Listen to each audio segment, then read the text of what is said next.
क्या पढ़ रहे बाबू? साउंड पढ़ रहे हैं। क्या होती है साउंड? सुनना। साउंड मतलब सुनना। बहुत बढ़िया। Sound is a form of energy. आप क्या लिख के आएंगे? Form of energy. चलिए साउंड फिजिक्स का नहीं। हाँ, अगर ये सोर्स है जहाँ से साउंड जनरेट हो रहा है और यहाँ कोई लिसनर है, ठीक है, यहाँ कौन है? Listener.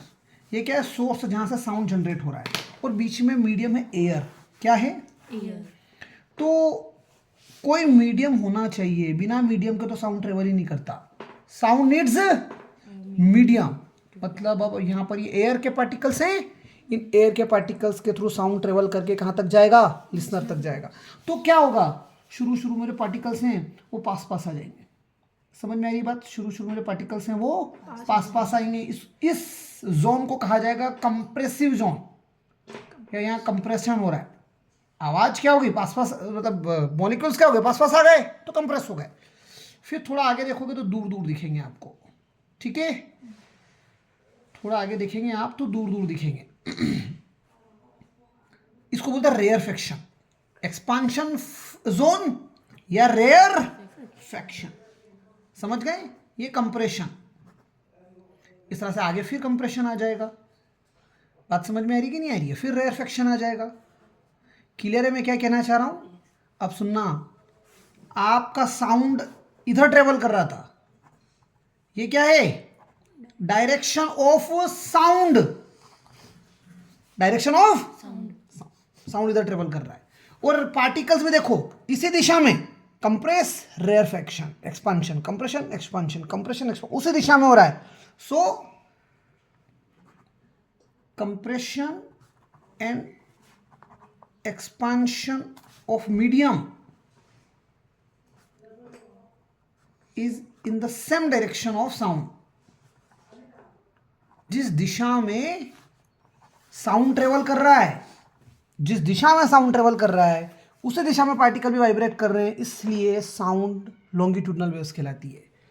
Hence sound waves are longitudinal waves.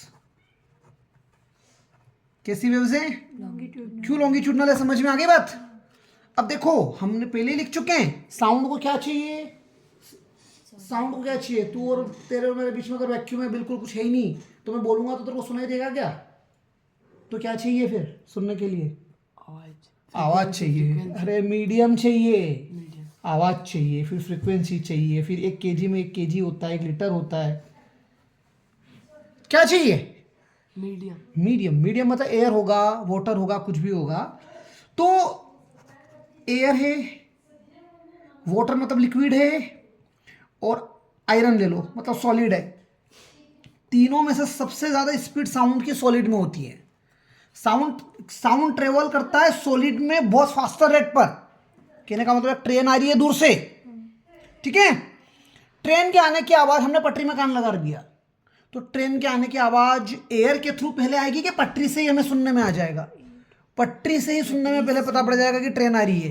Air से तो हमें बाद में पता पड़ेगा। क्यों? क्योंकि सॉलिड है पटरी, और पटरी में साउंड बहुत ज्यादा स्पीड से ट्रेवल करता है, तो पटरी के थ्रू हमें पहले पता पड़ जाएगा कि ट्रेन आ रही है। समझ में आ रही कि नहीं आ रही है बात? जबकि एयर में स्पीड कम होती है। तो एयर में साउंड की स्पीड कितनी होती है कोई पूछे तो अप्रोक्सीमेटली कहीं कहीं 340 लिखते हैं, कोई 342 लिखता है, कोई 344 लिखता है। आप 342 मीटर पर सेकेंड कर देना। समझ में बात? साउंड की स्पीड एयर में 342 मीटर पर सेकेंड। वाटर में क्या होती है, आयरन में क्या होती है, अभी नहीं दिख रहा उसको, आप खाली लिखेंगे आयरन में सबसे ज्यादा होगी स्पीड, फिर वाटर में, फिर एयर में। इतना समझ में आ गया? हमने साउंड पढ़ लिया। साउंड लॉन्गिट्यूडनल वेव क्यों कहलाता है वो पढ़ लिया। कंप्रेशन और एक्सपांशन कैसे हो रहा है वो देख लिया। क्यों होती है साउंड लॉन्गिट्यूडनल वेव? पलक, साउंड लॉन्गिट्यूडनल वेव्स क्यों कहलाती हैं?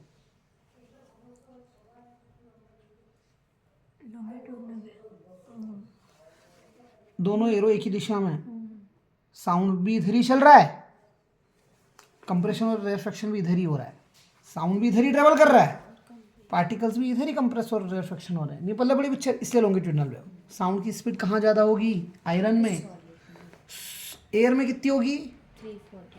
अब बात आती है लाइट और साउंड की, बात कर रहे हैं अपन, लाइट और साउंड। लाइट की स्पीड 3 × 10⁸ मीटर पर सेकेंड, 3 × 10⁸ मीटर पर सेकेंड। उसको छोड़ दिया। 3 × 10⁸ 1 600 1000 10 लाख 10 लाख करोड़, 3 करोड़ मीटर पर सेकेंड। समझ में आ रही बात? मतलब 30 लाख किलोमीटर पर सेकेंड, एक सेकंड में चलती है लाइट। क्योंकि साउंड तो सिर्फ 344 या 342 मीटर पर सेकंड ही चलता है। तो स्पीड किसकी ज़्यादा, लाइट की ज़्यादा कि साउंड की ज़्यादा? अब क्वेश्चन यहाँ से आता है कि जब बिजली कड़कती है तो बिजली पहले दिखती है और जो गड़गड़ाहट होती है, कड़कने की जो आवाज़ होती है वो बाद में सुनाई देती है। भैया लाइट की स्पीड ज़्यादा होती है, साउंड की स्पीड कम होती है, इससे साउंड बाद में सुनाई देता है, लाइट पहले दिखती है। That's all. नहीं पहले बड़ी पिक्चर, ये समझ में आ रही है पिक्चर? लॉन्गिट्यूडनल वेव पूछेगा साउंड लॉन्गिट्यूडनल वेव क्यों है? जिस दिशा में मैं चल रहा हूं साउंड, उसी दिशा में पार्टिकल भी वाइब्रेट हो रहे हैं। समझ में आ रही है बात? चलिए next question, properties of sound. अभी वेव्स होती है तो वेव्स को इस तरह से रिप्रेजेंट करते हैं ग्राफिकली। वेव्स को इस तरह से रिप्रेजेंट किया जाता है ग्राफिकली। ये एक साउंड वेव बना दिया आपने, ठीक है? एक साउंड वेव यहां से चालू हुआ और यहां खत्म हो रहा है। एक वेव की लेंथ को क्या कहा जाता है? वेवलेंथ। एक वेव की लेंथ को क्या बोलेंगे? वेवलेंथ। और इसको रिप्रेजेंट करते हैं लैम्बडा से। ये सिंबल जो है लैम्बडा, इसकी यूनिट क्या होगी? मीटर। समझ गए? साउंड की वेव की लेंथ को क्या बोलते हैं? वेवलेंथ। रिप्रेजेंट करते हैं लैम्बडा से। साउंड की जो हाइट होती है, ये जो वेव है, साउंड वेव की हाइट जो है, ये हाइट कहलाती है एम्पलीट्यूड। बात समझ में आ रही है? आपसे पूछे एम्पलीट्यूड क्या होता है, आप लिख दीजिएगा height of the sound wave. नहीं समझ में आई बात? एम्पलीट्यूड क्या होता है? So amplitude it is the height of sound wave. समझ में आई बात? फिर आपसे पूछे वेवलेंथ क्या होता है, तो आप लिखेंगे it is the length of one sound wave. It is the length of one sound wave. It is represented by metre. कैसे रिप्रेजेंट करते हैं? Metre. Sorry, it is represented by lambda and its unit is metre. समझ में आई बात? हमने दो चीजें पढ़ ली, एम्पलीट्यूड और वेवलेंथ। अब देखना, आप पढ़ रहे हैं फ्रीक्वेंसी। क्या पढ़ रहे हैं? फ्रीक्वेंसी। कहीं से साउंड जनरेट हुआ और ये साउंड वेव्स बनी। कहीं से साउंड जनरेट हुआ और ये साउंड वेव्स बनी। 1 2 3 4। मैंने डैश डैश और सॉलिड लाइन इसलिए बना रहा हूं कि दिखे अच्छे से। मान लो 1 2 3 4 5 साउंड वेव्स बनी एक सेकंड में। कितने सेकंड में? इन 1 सेकंड। कितनी बनी यहां पर? 5। तो फ्रीक्वेंसी कितनी हो जाएगी? 5। तो आप लिखेंगे नंबर ऑफ वेव्स जनरेटेड या प्रोड्यूस्ड इन 1 सेकेंड। समझ में मेरी बात? इस पेन को मैं उठा रहा हूं, रख रहा हूं। एक सेकंड में मैंने कितनी बार किया, वो फ्रीक्वेंसी हो गई। पल्ले पड़ी कि नहीं पड़ी पिक्चर? नहीं समझ में आई बात? खाने के लिए कि नहीं क्लियर है? So number of waves generate होती है एक सेकंड में। एक सेकंड में कितनी वेव जनरेट होती है, वो फ्रीक्वेंसी है। नंबर 1 पॉइंट हो गया। 2 लिखेंगे इट इज रिप्रेजेंटेड बाय, जैसे वेवलेंथ को कैसे रिप्रेजेंट कर रहे थे? लैम्बडा से। It is represented bye new. एक सिंबल है न्यू। कैसे रिप्रेजेंट करते हैं फ्रीक्वेंसी को? न्यू। और यूनिट लिखते हैं। यूनिट नेक्स्ट पॉइंट में लिखेंगे, अभी यूनिट बाकी है की। चलो लिख लेते हैं। It's unit is hertz. क्या लिखेंगे? हर्ट्ज। समझ में आई बात? हर्ट्ज को रिप्रेजेंट करते हैं एच जेड। एक सेकंड में कितनी वेव्स बनी? समझ में आई बात? कोई आत्मा है, वो यहाँ से इस डोर तक जा रही है, फिर आ रही है, फिर जा रही है, फिर आ रही है। आत्मा तो कर ही सकती है, अपन तो नहीं करवाएंगे। 1 सेकंड में 100 राउंड मार लिए। फ्रीक्वेंसी कितनी हो गई? 100। पल्ले पड़ गई पिक्चर। चलो अब बात आती है टाइम पीरियड की। यहां पर तो 1 सेकंड में कितनी वेव्स बन रही थी, और यहां पर एक वेव बनने में कितना टाइम लगा? समझ में आई बात? सो टाइम पीरियड को बोलते हैं time taken to form one wave. यहां पर टाइम 1 सेकेंड था, यहां वेव 1 हो गई। नहीं समझ में आई बात? एक वेव बनने में कितना टाइम लगता है, उसे टाइम पीरियड बोलते हैं। वो टाइम ही आ रहा है, लिखा ही टाइम है, तो यूनिट क्या होगी? यूनिट क्या होगी? सेकेंड। नहीं समझ में आ रही बात? क्लियर है कहानी? अब देखिए नेक्स्ट क्वेश्चन है रिलेशन बिटवीन फ्रीक्वेंसी, न्यू किसकी जगह लिखते हैं? फ्रीक्वेंसी की जगह, and time period capital T. Frequency और टाइम पीरियड के बीच में रिलेशन निकालना।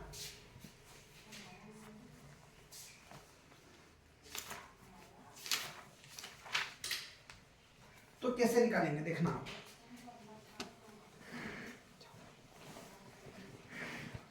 रिलेशन किस किस के बीच में निकालना है? फ्रीक्वेंसी और टाइम पीरियड। न्यू फ्रीक्वेंसीज बनती है, न्यू 1 सेकंड में। कितने सेकंड में? न्यू फ्रीक्वेंसीज बनती है 1 सेकंड में। और ये कितनी वेव है? एक ही है, मतलब फ्रीक्वेंसी 1 हो गई कि नहीं? 1 हो गई। कितने सेकंड में? कितने टाइम में? टी टाइम में। नहीं समझे आप मेरी बात? एक ऊपर लिखते हैं, न्यू नीचे लिखते हैं। चलो इसे नहीं करते हैं। रिलेशन किसके बीच में निकाल रहे हैं? फ्रीक्वेंसी और टाइम पीरियड। आप देखो 1 सेकंड में एक वेव का टाइम कितना लग रहा है? टी। टी टाइम लग रहा है, टी टाइम फॉर 1 वेव।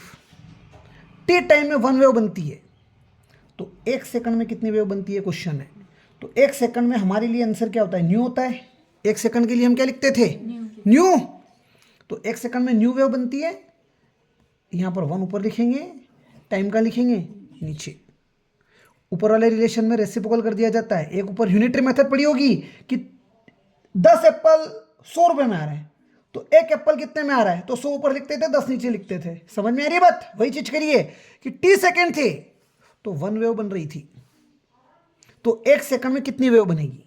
हमारे लिए तो न्यू वेव्स बन रही है, हमारे अकॉर्डिंग तो 1 सेकंड में न्यू वेव बनती है, लेकिन ऊपर वाली लाइन के अकॉर्डिंग कितनी बनेगी? 1 ऊपर टी नीचे, वो 1/t ही तो न्यू हो जाएगा। समझ में आई कि नहीं आई बात? तो यहां से एक चीज समझ में आती है कि न्यू इक्वल्स टू 1/t आ गया कि नहीं आ गया आपके पास? न्यू क्या था? फ्रीक्वेंसी। 1 की जगह 1, टाइम की जगह क्या लिख दूंगा? सेकेंड। फ्रीक्वेंसी की यूनिट हो गई 1/सेकेंड या सेकेंड इनवर्स। सेकेंड ऊपर चला जाएगा तो पावर में क्या आ जाएगा? -1।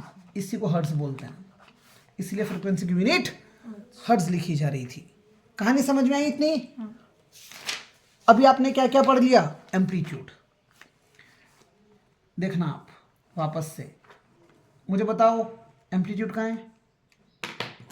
इस साउंड वेव में एम्पलीट्यूड कहाँ दिख रहा है आपको? हाइट इसकी, ठीक है, ये एम्पलीट्यूड हो गया। ये क्या हो गई? Wavelength lambda. ये तो एम्पलीट्यूड ए हो गया, इतनी लेंथ क्या हो गई? लैम्बडा। और कितनी वेव बन रही है? तो इसका टाइम पीरियड कितना हो जाएगा? टी। एक वेव का टाइम पीरियड टी। लेकिन अगर मैं बहुत सारी वेव बना दूं, मान लीजिए मैंने 3 वेव्स बना दी, कितनी बना दी? 3। और 1 सेकंड लिख दिया टाइम, तो फ्रीक्वेंसी कितनी हो गई? न्यू 3 हो जाएगी ना? समझे कि नहीं समझे? 3 हर्ट्ज। क्लियर है कहानी? अब सुनना, अब बात आती है लाउडनेस और पिच। ठीक है, लाउडनेस अगर कंसेप्ट पूछ ले आपसे तो आप लिख लेना कि 2 सोर्सेस हैं अलग अलग और दोनों से साउंड जनरेट हो रहा है। एक से इस तरह से साउंड वेव निकली, एक सोर्स से साउंड जनरेट हो रहा था, तो उससे जो साउंड वेव बन रही है वो एसी बन रही है, और दूसरे से जो साउंड वेव बन रही है वो एसी बन रही है। कंडीशन ये है कि वेवलेंथ सेम है। ये वेवलेंथ कितनी है लेमड़ा, ये वेवलेंथ भी कितनी है लेमड़ा। लेकिन आप देखो यहाँ का एम्पलीट्यूड ए है, यहाँ का एम्पलीट्यूड स्मॉल ए ले लो और यहाँ का एम्पलीट्यूड कैपिटल ए ले लो। ठीक है, दो अलग अलग साउंड थे, वेवलेंथ सेम थी, क्या बदल गया, एम्पलीट्यूड बदल गया। ठीक है, तो loudness is the property of sound that depends on amplitude। नहीं समझ में आई बात? लाउडनेस साउंड की वो कैरेक्टरिस्टिक्स है, वो प्रॉपर्टी है जो किस पर डिपेंड करेगी, एम्पलीट्यूड पर डिपेंड करेगी। समझ में आ रही कि नहीं आ रही है बात?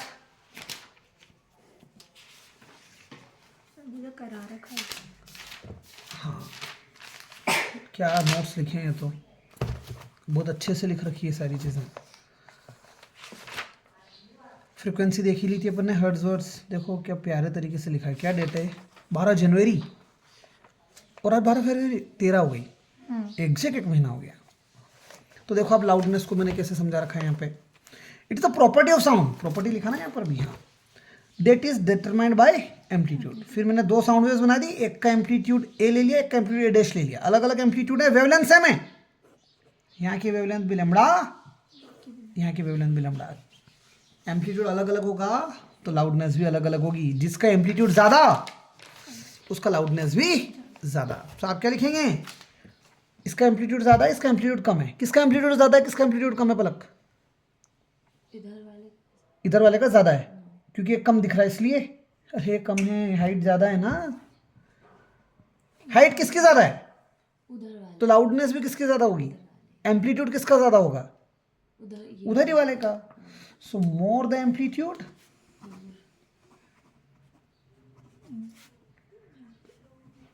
मोर विल बी द लाउडनेस। नहीं समझ में आई बात? नेक्स्ट चीज है एम्पलीट्यूड, लाउडनेस हो गया। नेक्स्ट क्वेश्चन आ जाता है यहां से,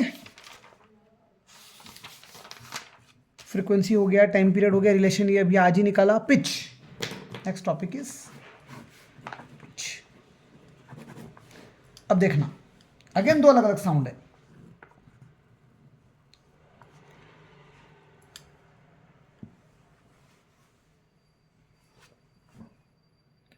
एम्पलीट्यूड दोनों केस में सेम ले रहा हूं मैं,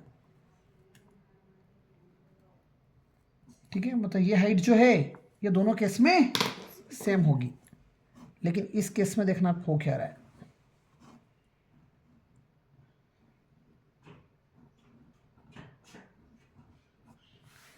इसमें एक वेव ये हो गई, दूसरी वेव ये हो गई। इसमें एक वेव, दो वेव, तीन वेव, चार वेव। किसमें ज्यादा वेव्स हैं? ये लेंथ सेम है, ये लेंथ सेम है, टोटल लेंथ, ये टोटल लेंथ भी सेम है। समझ में आ रही बात? जब लेंथ सेम हो गई तो वेव्स किसमें ज्यादा दिख रही है? जिसमें वेव ज्यादा उसका पिच ज्यादा। So pitch is the property of sound. It is the property of sound that depends on frequency. More the frequency, more will be the pitch. पहले पढ़ रही है पिक्चर। अब लड़के और लड़की की आवाज़ में जो डिफरेंस होता है वो पिच पे डिपेंड करता है।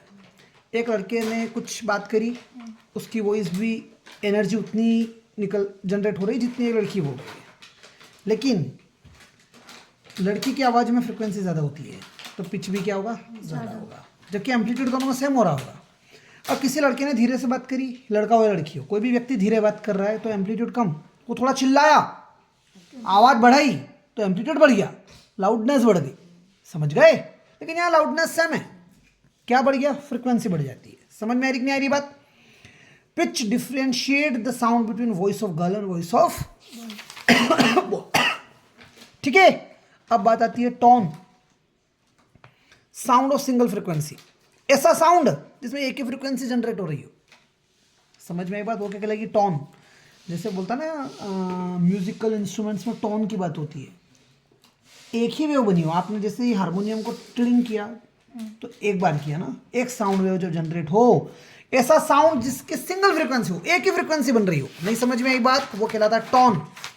तो आपसे क्वेश्चन पूछेगा टोन क्या होता है। ये नोट संभाल के रखना आप, मेरे को देना है नेक्स्ट ईयर, क्योंकि बहुत अच्छे से लिखे हैं और बुक से पूरे। सो आप टोन में क्या लिखेंगे, sound of single frequency, that's all. ये थोड़ा ऊपर नीचे हो गया, ठीक है। इसके बाद आता है कंसेप्ट नोट,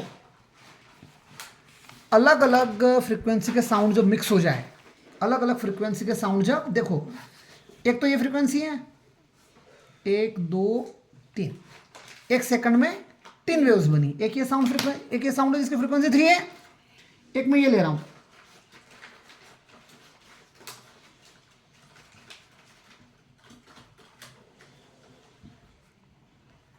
ब्लू कलर वाला साउंड जो है उसकी फ्रीक्वेंसी कुछ और है। आप अगर ब्लू कलर वाले साउंड की फ्रीक्वेंसी गिनोगे तो 1 2 3 4 5, जबकि रेड कलर वाले की कितनी आ रही है, यहां से चालू हुआ यहां खत्म हुआ, 1 2 3।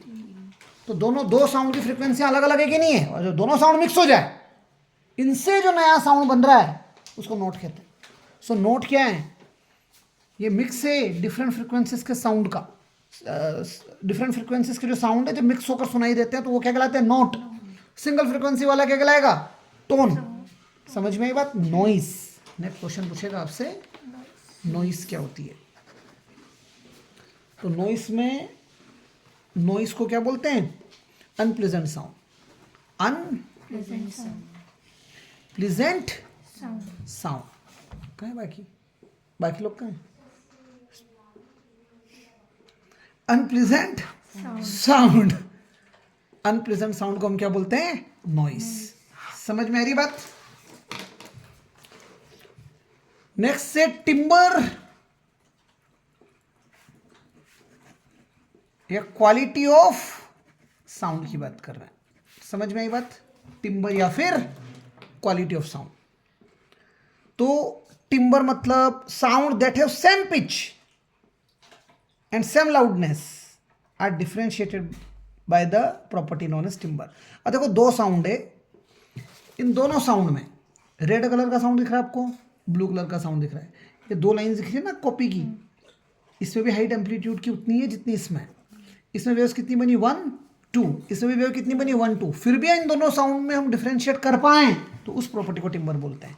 दोनों साउंड में आप देखो हाइट सेम है, मतलब एम्पलीट्यूड सेम है, फ्रीक्वेंसीज भी कितनी बन रही है 1 2 1 2, फ्रीक्वेंसीज भी सेम है, कलर अलग अलग बना दिया, मतलब अलग अलग सोर्सेज से साउंड आ रहे हैं। तो जो प्रॉपर्टी दो साउंड को, द प्रॉपर्टी ऑफ साउंड, ऐसे दो sounds have, sound that have same frequency मतलब पिच एंड सेम एम्पलीट्यूड मतलब लाउडनेस। अब सेम है तो फिर भी इनको डिफरेंशिएट तो कर ही सकते हैं, are differentiated by the property known as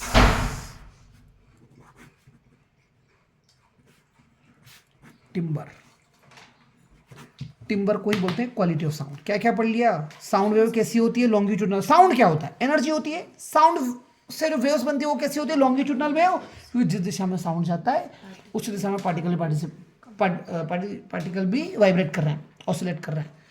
air में साउंड की स्पीड 342 या 341 मीटर पर सेकेंड, लाइट में 3 × 10⁸ मीटर पर सेकेंड। बिजली पहले दिखती है, फिर कड़कड़ाहट की आवाज बाद में सुनाई देती है, क्योंकि लाइट की स्पीड ज़्यादा होती है, साउंड की कम होती है। एयर में स्पीड ये हो गई, सॉलिड में ये हो गई, वाटर में, सॉलिड में सबसे फास्टेस्ट ट्रेवल करता है साउंड। समझ में आ रही बात। इसके बाद हमने पढ़ा कि वेवलेंथ क्या होती है। तो एक वेव की लेंथ को वेवलेंथ कहा जाता है, इसको लैम्बडा से रिप्रेजेंट करते हैं, यूनिट होती है मीटर। एक वेव की हाइट को कहा जाता है एम्पलीट्यूड, एक वेव की हाइट को क्या कहा जाता है, एम्पलीट्यूड। फिर हमने पढ़ा था फ्रीक्वेंसी। फ्रीक्वेंसी क्या होती है, नंबर ऑफ वेव्स कितनी बनी एक सेकंड में, एक सेकंड में कितनी वेव्स बनती है उसे फ्रीक्वेंसी कहा जाता है। और फ्रीक्वेंसी को कैसे रिप्रेजेंट करते हैं, न्यू से। यूनिट क्या होती है, हर्ट्ज। टाइम पीरियड होता है एक वेव का टाइम कितना होता है, time taken for one wave, इसकी यूनिट क्या होगी, सेकेंड। रिलेशन निकालना है फ्रीक्वेंसी और टाइम पीरियड में, तो frequency will be equal to 1 by time, frequency will be equal to 1 by time. समझ में आ रही कि नहीं आ रही बात, 1 बाय टाइम मतलब 1 अपॉन में सेकेंड, सेकेंड ऊपर जाके क्या बनेगा, सेकेंड इनवर्स, तो फ्रीक्वेंसी क्या होती है, फ्रीक्वेंसी की यूनिट सेकेंड इनवर्स या फिर हर्ट्ज। समझ गए, एक अच्छा ये तो हो गया। लाउडनेस, दो अलग अलग सोर्सेस से साउंड आ रहे हैं, दो अलग अलग सोर्सेस से साउंड आ रहे हैं, तो हमने साउंड वेव बना ली जिसका एम्पलीट्यूड ज्यादा उसकी लाउडनेस ज्यादा।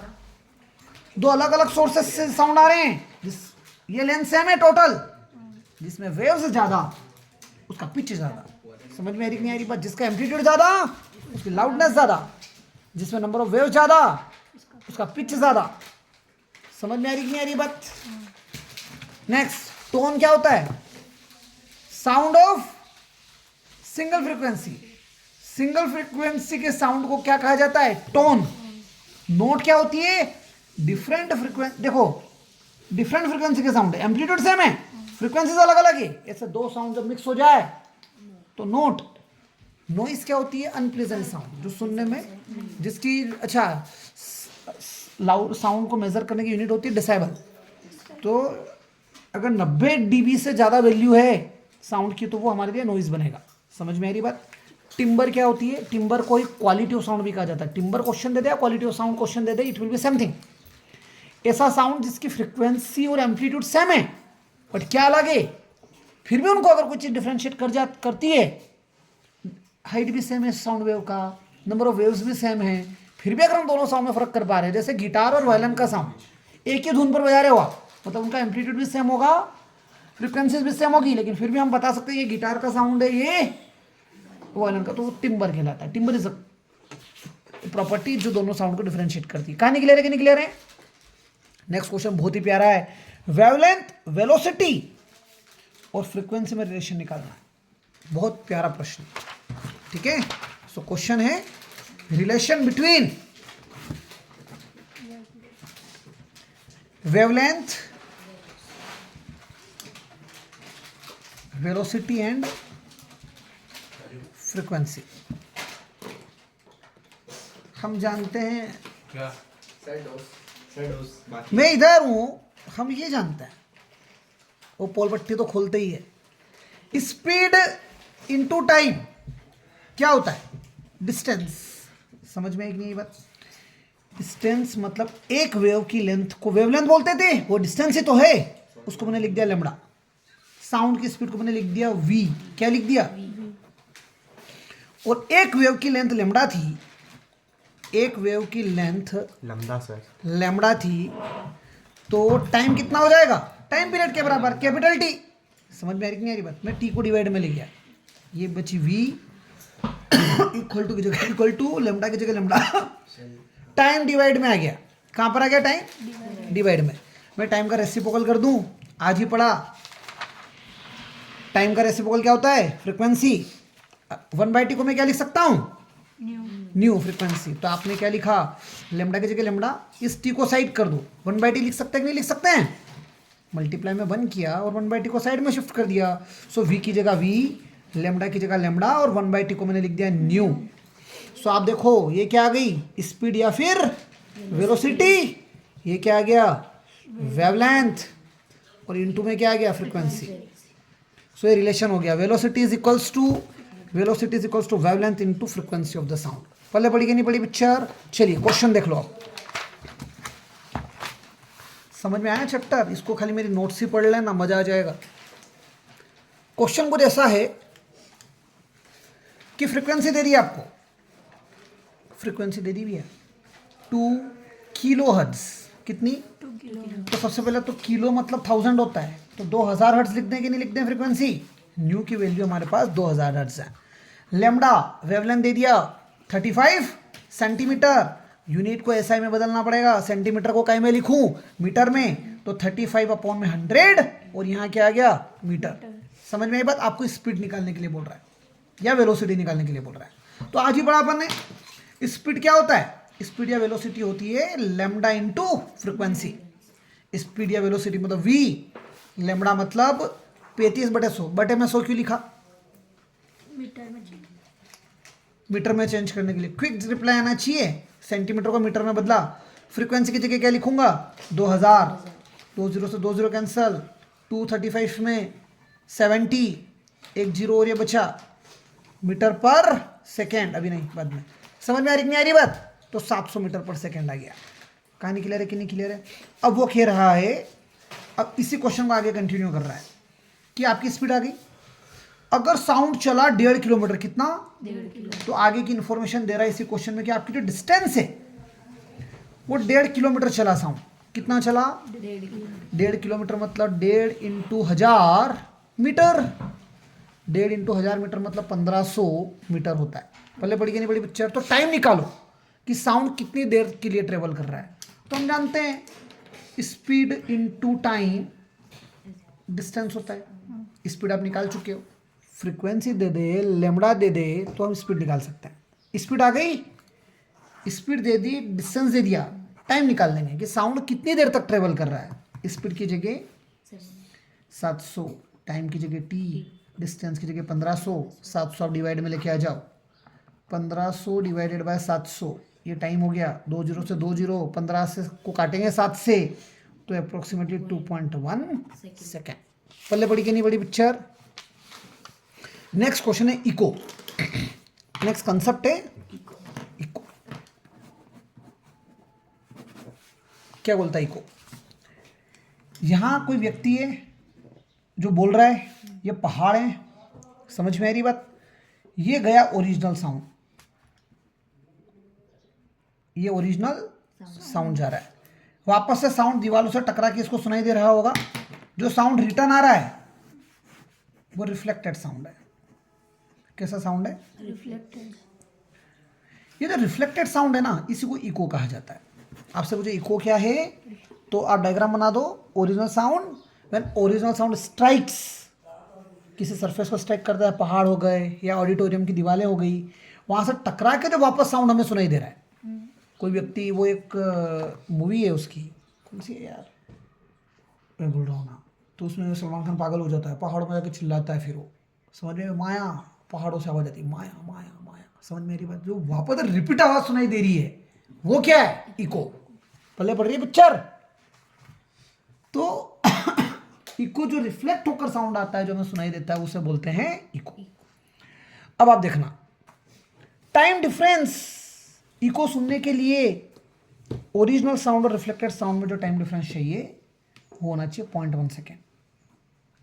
The difference of time between original sound टकराएगा और वापस से हमें सुनाई देगा, इन दोनों साउंड के बीच में डिफरेंस कितना होना चाहिए? 0.1 second between original sound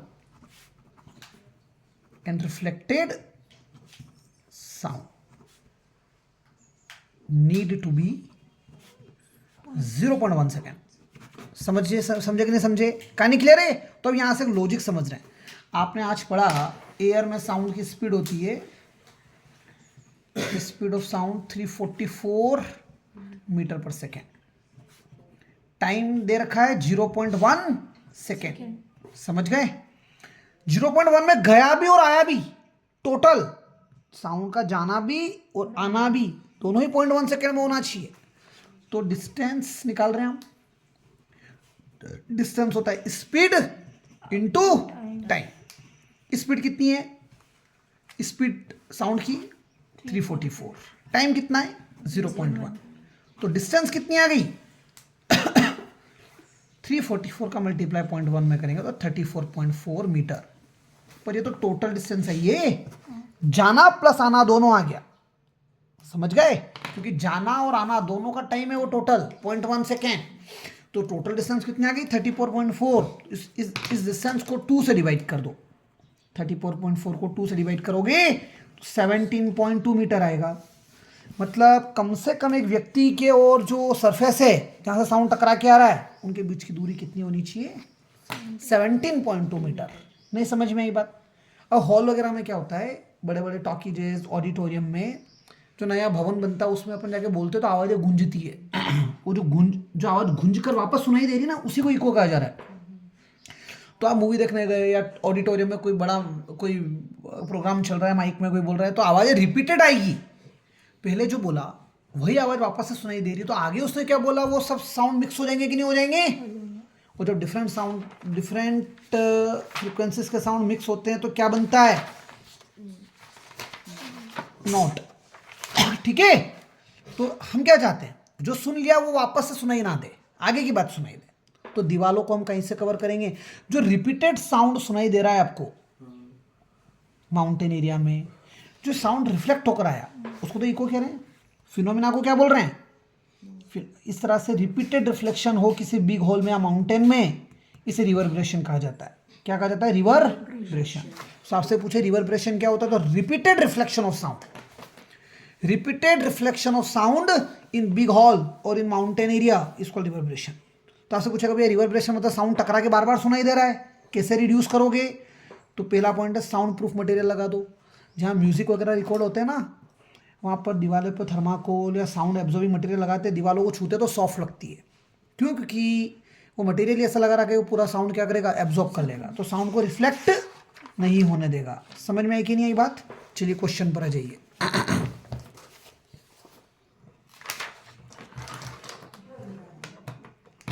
question ये है कि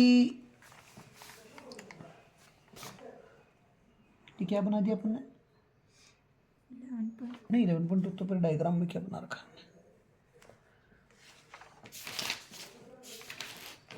11.2 a person clapping his hand. अच्छा वो ताली बजा रहा है, सॉरी वो बंदा ताली बजा रहा है, क्लैप कर रहा है वो, ठीक है। तो एग्जाम्पल 11.2 कह रहा है कि कोई व्यक्ति ताली बजाता है। अच्छा ये हाथ बना दिए थे और ये दोनों टप टप कर रहा है। सो यहाँ से जो स्पीड है साउंड की v वो क्वेश्चन में दे दी 346 मीटर पर सेकेंड। ये दीवार है, तालियां बजा रहे हो तो साउंड जाएगा और फिर आएगा, टाइम ले रहा है 2 सेकेंड्स।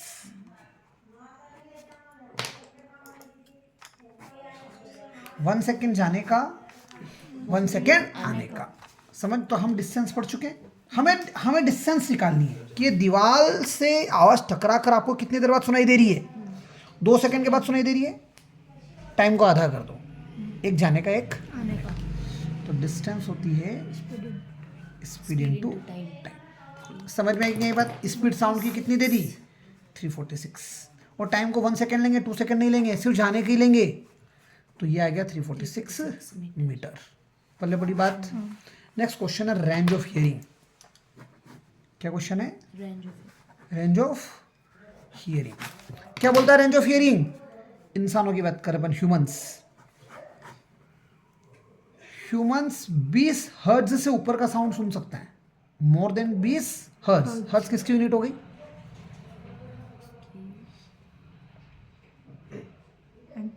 फ्रीक्वेंसी। फ्रीक्वेंसी की यूनिट। एम्पलीट्यूड तो हाइट है, वो जो न्यू है वो क्या होता है? वो सिंबल है उसका। अच्छा, अच्छा डिस्टेंस को कैसे रिप्रेजेंट करते हैं? टाइम को कैसे रिप्रेजेंट करते हैं? टी से। और यूनिट क्या होती है? टाइम मीटर पर। टाइम की सेकंड होती है। ठीक है, सेकंड। हाँ सेकंड। समझ में आई बात? ऐसे फ्रीक्वेंसी को कैसे रिप्रेजेंट करते हैं? हर्ट्ज। अरे रिप्रेजेंट न्यू से न्यू करते से हैं। करते हैं। यूनिट क्या होती है? हर्ट्ज। समझ गए? तो कोई भी इंसान 20 हर्ट्ज से ऊपर का साउंड सुन सकता है, लेकिन 20,000 हर्ट्ज से कम का साउंड। समझ में एक नहीं आई बात? अभी मान लीजिए इस पर तरंगे आ रही है, radio waves. High tension wire के पास गए हो कभी? हाई टेंशन करंट दौड़ता है ना 11,000 वोल्ट की लाइन में, अपन नीचे खड़े रहते हो, हूँ की आवाज आती है, मच्छर। समझ में एक बात? मतलब तार में जो करंट दौड़ रहा है उसकी आवाज आ रही है आपको, मतलब उसमें इस तरह से इसमें भी तो वेव्स आ रही होगी, सिग्नल आ रहे हैं ना, तो उन सिग्नलों की आवाज होगी, क्योंकि एक सिग्नल दूसरे सिग्नल को क्रॉस कर रही होगा। लेकिन वो 20 हर्ट्ज से कम है, इसलिए हमें सुनाई नहीं दे रहा। लेकिन भगवान ने कोई ऐसा ऑर्गेनिज्म भी बना रखा होगा जो 20 हर्ट्ज से कम की आवाज़ सुनाई दे सकता है। तो यहाँ पर वेव्स की आवाज़ सुन रहा होगा, इसलिए टॉवर्स वगैरह के पास पक्षी कम देखे जाते हैं, क्योंकि वो उन आवाज़ों को सहन नहीं कर पाते हैं। अपने को सुनाई नहीं दे रही है, उनको सुनाई दे रही है। समझ में आ रही नहीं आ रही बात? सांप आता है, सांप अंधेरे में हमें काट के चला जाता है, हम सांप को नहीं देख पाते। सांप इंफ्रारेड में दिखता है। हमारी रेंज खाली आंखों की बात हो रही है, अभी साउंड की बात नहीं हो रही है। हमारी रेंज विजिबल रेंज है। ईश्वर ने हमें कितनी लिमिट दी है? विजिबल रेंज का सब देख पाओगे भैया, इंफ्रारेड का हम नहीं देख पाएंगे। यहाँ आत्मा होगी तो हमें नहीं दिखेगी, क्योंकि हम इंफ्रारेड में नहीं देख सकते। सांप इंफ्रारेड में भी दिख रहा है, पता अंधेरे में उसको हम दिख रहे हैं। समझ में आ रही नहीं आ रही बात? जो कंसेप्ट वहाँ था मिस्टर इंडिया वाली मूवी में, वो चश्मा लगाता है तो उसको सब दिखता है, हमें वो नहीं दिखता, चश्मा लगाने पर ही दिखता है। क्यों? क्योंकि वो अलग रेडिएशंस में चला गया। समझ में आ रही कि नहीं आ रही बात? तो 20,000 हर्ट्ज से 20 हर्ट्ज के बीच का साउंड ही हम सुन सकते हैं। ऐसे साउंड को कहा जाता है ऑडिबल साउंड। कैसा साउंड हो गया? ऑडिबल। 20 हर्ट्ज को 20 हर्ट्ज ही लिख दूं, लेस देन का साइन लेस देन ही है। ऑडिबल की जगह 2 लिख दूं, मतलब लिमिट। 3 जीरो को किलो बना दूं, क्या बना दूं? 1000 मतलब क्या होता है? किलो। तो 3 जीरो तो किलो में चलेगा, तो 20 किलो हर्ट्ज भी लिख सकते हैं। तो यहां से समझ में आया, 20 हर्ट्ज से 20 किलो हर्ट्ज तक आदमी सुन सकता है। इससे ऊपर का साउंड जो है ये कहलाता है अल्ट्रासोनिक साउंड। क्या कहलाता है? Ultrasonic sound. बात समझ, उधर ही बैठना आप लोग, इधर कैमरा अच्छा सेट हुआ है इस बार। और यहां कहलाता है इंफ्रासोनिक साउंड। समझ में आ रही बात? इंफ्रासोनिक साउंड, जिस साउंड की फ्रीक्वेंसी 20 हर्ट्ज से कम हो इंफ्रा, जिसकी 20,000 हर्ट्ज से ज्यादा हो अल्ट्रा। कहानी क्लियर है कि नहीं क्लियर है? अल्ट्रासोनिक साउंड की एप्लीकेशन पढ़ रहे हैं अपन। Applications of ultrasonic sound. Ultrasonic sound पहले लिख दीजिएगा कि अल्ट्रासोनिक साउंड होता क्या है। सामने वाले को समझा दो टीचर को कि भाई अल्ट्रासोनिक साउंड वो होता है साउंड विथ फ्रीक्वेंसी। क्या होती है फ्रीक्वेंसी की unit? Hertz. More than 20,000 hertz या फिर 20 किलो हर्ट्ज भी लिख सकते हैं। ठीक है। पहला एप्लीकेशन लिख रहा हूं मैं क्लीनिंग में। किसमें? क्लीनिंग में क्या होता है कि मशीनों में ऐसे पार्ट्स जहां हाथ नहीं जाते, समझ में आ रही बात? जैसे बड़े बड़े इंजन्स, उनकी क्लीनिंग करने के लिए क्या किया जाता है? ये बहुत बड़ा इंजन है, ये बहुत बड़ा कोई टब है जिसमें वॉशिंग मटेरियल डाल दिया, उसमें इंजन ही डुबो दिया पूरा। ठीक है। अब इसके छोटे छोटे पार्ट्स तक पानी जाना चाहिए, जो भी केमिकल है वो जाना चाहिए क्लीनिंग करने वाला। तो इसमें क्या अल्ट्रासोनिक साउंड भेजा जाएगा। अल्ट्रासोनिक साउंड क्या करेगा? उस लिक्विड में जो सोल्यूशन है जो धो रहा है उसमें वाइब्रेशन क्रिएट करेगा।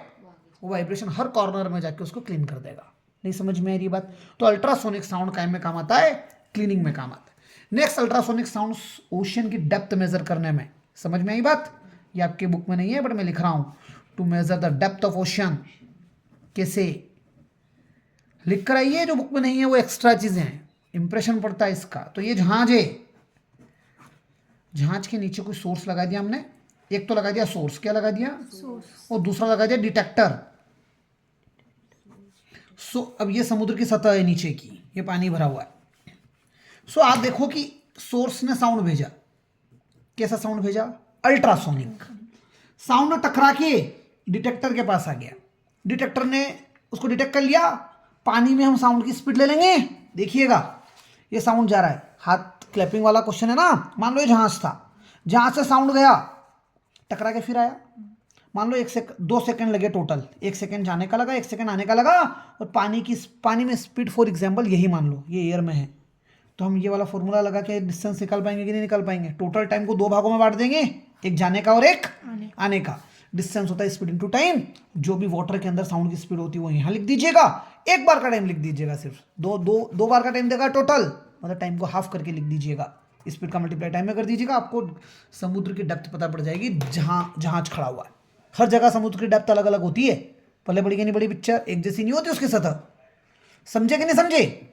तीसरा एप्लीकेशन, मतलब पहला तो अपने डेफिनेशन ही लिख दी थी अल्ट्रासोनिक साउंड क्या होता है, दूसरा क्लीनिंग लिखा, तीसरा लिखा मेजरिंग। नेक्स्ट है डिफेक्ट्स और क्रैक्स को डिटेक्ट करना। डिफेक्ट्स, क्रैक्स या फिर फ्रैक्चर्स जो मशीन्स या किसी पार्ट में है उनको डिटेक्ट करना। अब बड़ा भैया बना रहे हो आप, पुल बना रहा है कोई इंजीनियर, उस पर मतलब 30 ट्रक एक साथ चल सकते हैं, लेकिन उसके बड़े बड़े जो पिलर्स है उसमें माइन्यूट क्रैक भी रहा तो स्ट्रक्चर कमज़ोर पड़ जाएगा। कमज़ोर पड़ जाएगा तो भविष्य में उसके गिरने की संभावनाएं सॉलिड है, समझ, उसकी एज ही पूरी नहीं कर पाएगा। तो मान लीजिए कि ये कोई स्ट्रक्चर है आयरन वायरन का, और इसमें कोई ये क्रैक है ग्रीन कलर में, तो हम क्या करेंगे? अल्ट्रासोनिक साउंड भेजेंगे। ये इधर से सोर्स है, किसका सोर्स है? अल्ट्रासोनिक साउंड का। इधर के डिटेक्टर लगा देंगे अपन। कहानी क्लियर है? साउंड सीधा चला गया और डिटेक्टर ने डिटेक्ट कर लिया तो कोई क्रैक नहीं है। साउंड यहाँ से भी सीधा चला गया, कोई क्रैक नहीं है, लेकिन साउंड यहाँ क्रैक से क्या करेगा, रिटर्न हो जाएगा वापस। तो डिटेक्टर डिटेक्ट कर पाएगा क्या? जब डिटेक्टर साउंड डिटेक्ट ना कर पाए, समझ जाएगी उसमें क्रैक है, तो अल्ट्रासोनिक साउंड को यूज करते हैं to detect the fractures, to detect the defects और क्रैक्स इन मशीन पार्ट्स। समझ गए? किडनी स्टोन, अल्ट्रासोनिक साउंड को बॉडी में भेजा जाता है और किडनी स्टोन को तोड़ दिया जाता है और यूरिन के साथ वो पाउडर बन के बाहर आ जाएगा। तो अल्ट्रासोनिक साउंड को किडनी स्टोन रिमूव करने में या किडनी स्टोन ब्रेक करने में भी यूज होता है। सो नेक्स्ट एप्लीकेशन आप क्या लिखेंगे कि the application of ultrasonic sound is to remove और ब्रेक द किडनी स्टोन। नहीं समझ में आई बात? किडनी स्टोन को ब्रेक करने में भी काम आता है। Next ECG. ईसीजी क्या होता है? इलेक्ट्रॉनिक कार्डियोग्राफी, जो हार्ट बीट्स वगैरह जो भी होती है, तो ये हार्ट और ऑर्गन के डायग्राम्स बनाने में काम आती है। हार्ट या बॉडी के दूसरे ऑर्गन्स में डायग्राम्स बना के एमआरआई, मैग्नेटिक रेजोनेंस इमेजिंग, एक बड़ी सी मशीन होती है, उसके अंदर हमारी बॉडी को डाल दिया जाता है। समझ में आ रही कि नहीं आ रही बात? उसके अंदर मैग्नेटिक फील्ड पैदा होती है, तो मैग्नेटिक फील्ड से जो साउंड पैदा होता है वो अल्ट्रासोनिक साउंड होता है, वो हमारी बॉडी के अंदर एंटर होता है। उससे जो रिफ्लेक्शंस आती हैं वो फिर हमारी बॉडी के इंटरनल ऑर्गन्स के स्ट्रक्चर्स बनाती हैं। सो एमआरआई, आपसे कोई पूछे एमआरआई क्या होता है, तो मैग्नेटिक रेजोनेंस इमेजिंग। और मैग्नेटिक रेजोनेंस इमेजिंग में भी क्या यूज हो रहा है? Ultrasonic sound. नहीं समझ में आई बात? Next sonography. सोनोग्राफी मतलब प्रेगनेंसी वगैरह चेक करने के लिए अल्ट्रासोनिक साउंड का यूज़ किया जाता है कि ये बेबी जो है, गर्ल, अब तो बैन हो गई सारी चीज़ें, पर फिर भी अल्ट्रासोनिक से पता करते हैं कि उसके मूवमेंट्स अच्छे हो रहे हैं कि नहीं हो रहे हैं, या उसका जो अंदर इंक्लिनेशन है, बच्चा वॉर्म में अच्छे से परफेक्टली सेटअप है कि नहीं है। तो सोनोग्राफी का यूज़ होता है, खाली जेंडर डिटेक्ट नहीं कर सकते। समझ में आई बात? नेक्स्ट टॉपिक है the last topic of the chapter.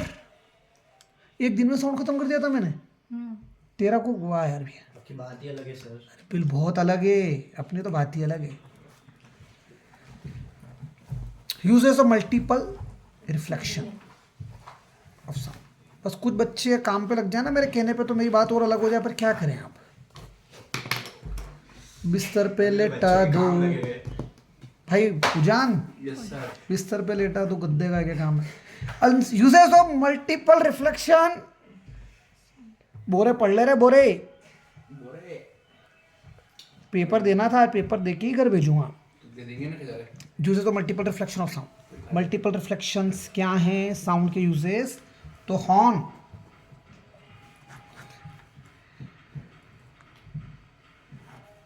भोंपू जो होता है ना, भोंपू पौ करेगा, साउंड मल्टीपल डायरेक्शन में रिफ्लेक्ट होगा, तो अच्छे से बहुत सारी साउंड वेव्स बनेगी और वो बहुत सारी साउंड वेव्स एक दूसरे को ओवरलैप करेगी, तो साउंड लाउड हो जाएगा।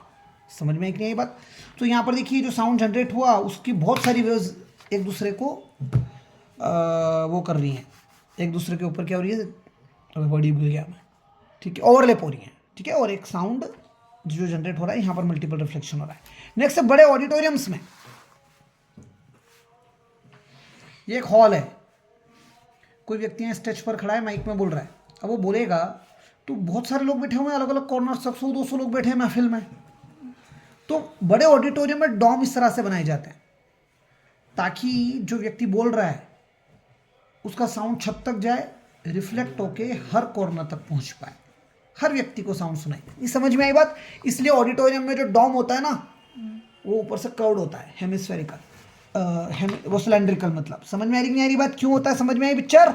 सो बिग ऑडिटोरियम में भी मल्टीपल रिफ्लेक्शन ऑफ साउंड का यूज हो रहा है। Third, stethoscope. मैं स्पेलिंग ये भूल गया, जो डॉक्टर यूज करता है हार्ट बीट्स वगैरह मेजर करने के लिए, तो उसमें स्टेथोस्कोप्स में क्या होता है, कान में लगा दिया, जो एक ट्यूब है जो वो हार्ट बीट वगैरह चेक कर रहा है, तो वो साउंड रिफ्लेक्ट होके उसके ईयर तक पहुंच रहा है। तो यहाँ पर भी एप्लीकेशन किसका हो रहा है? आपको मैंने वो चैप्टर पढ़ा दिया ना, स्ट्रक्चर ऑफ एटम। 3 तरह के यूजेस में से एक तो आना ही है क्वेश्चन। आइसोटॉप्स के क्या यूज हैं? आइसोटॉप्स, आइसोबार, आइसोटॉप्स के यूजेस, कोबाल्ट कैंसर में था। यूरेनियम बिजली बनाने में आ रहा था। आयोडीन गोइटर, जो थायरोक्सिन हार्मोन, हाँ। हमने आज यूज पढ़े किसके? अल्ट्रासोनिक के, क्लीनिंग में, क्रैक डिटेक्ट करने में, डेप्थ ऑफ इंटरनल ऑर्गन के डायग्राम्स बनाने में, sonography, kidney stone, depth of ocean. समझ गए? एमआरआई, मल्टीपल रिफ्लेक्शन के यूजेस, हॉर्न, ऑडिटोरियम और डॉक्टर का स्टेथोस्कोप। समझ गए बात? Chapter complete.